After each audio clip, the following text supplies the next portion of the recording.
ഇത് അയല,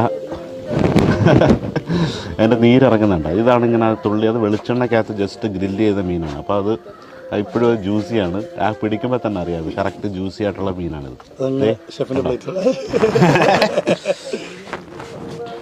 അയലയുടെ തല ആർക്കും കൊടുക്കാൻ പാടില്ല, അത് കഴിക്കുക. അതിൻ്റെ ഒരു ചൊല്ല് തന്നെ അയലത്തല അളിയനും കൊടുക്കരുതെന്നാണ്. അളിയനെന്ന് പറഞ്ഞാൽ ഏറ്റവും പ്രിയപ്പെട്ട ഒരാളാണ്.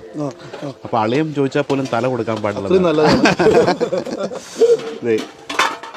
ഫ്ലഷ് മുള്ളിൽ നിന്ന് ഇളകി വരുന്ന പരുവത്തിലാണ് ഈ അയിലയം, മത്തി, അല്ല ഇങ്ങനെയൊക്കെയുള്ള ചെറിയ ദശയുള്ള മീനിൻ്റെ ഏറ്റവും സ്വാദ് വരുന്ന സംഭവം.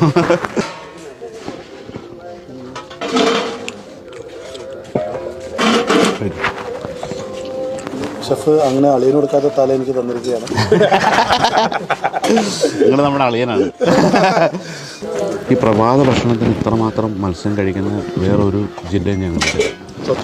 കാരണം അത് കോഴിക്കോടിന് മാത്രം. കോഴിക്കോട് എനിക്കത് മലബാറെല്ലാം അങ്ങനെ ആയിരിക്കും, പക്ഷെ കോഴിക്കോടാണ് അത് കൂടുതലുള്ളത്.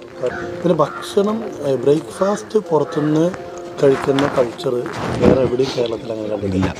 നമ്മളെന്തായാലും ബ്രേക്ക്ഫാസ്റ്റ് വീട്ടിൽ നിന്ന് കഴിക്കും. കോഴിക്കോട്ടുകാർക്ക് അതൊരു സർവ്വസാധാരണമാണ്. വേണം വരണം ഒന്നും വേണ്ടെന്ന് പറയാൻ പാടില്ല. ഇവിടെ ഇങ്ങനെ ഇങ്ങനെ പൊട്ടിട്ട് ആ സൗണ്ട് നമുക്കത് കേൾക്കാനായിട്ടുള്ളൊരാഗ്രഹം ഭക്ഷണം കഴിക്കുമ്പോഴുള്ളൊരു.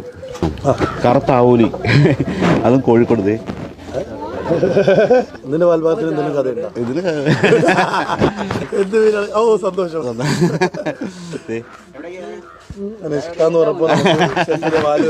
നമ്മൾ വലിയൊരു സാക്രിഫൈസ് ആണ് ചെയ്തത്. പക്ഷെ ശരിക്കും പറഞ്ഞു കഴിഞ്ഞാൽ തലയാണ് എനിക്കിഷ്ടം. അതിങ്ങനെ ഒരു ഫ്രഷ് സ്ലൈസ് ഇവരുടെ മെയിൻ രണ്ട് സാധനം. ഇതിങ്ങനെ ഉടച്ച് അതിന്റെ ഫ്ലഷ് എടുത്ത് പാളി പോലെ വരും. നല്ല മസാലയൊക്കെ കഴിഞ്ഞാൽ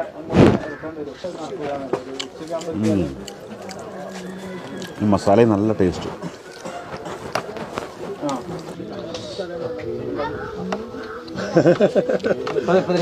ഷെഫ് കഴിക്കുന്നതാണ് തന്നെ ഒരു ഭംഗി. നമ്മളൊരു അയക്കോറ എടുക്കാൻ പോകണം. ലെയറായിട്ട് വരുന്നുണ്ട്.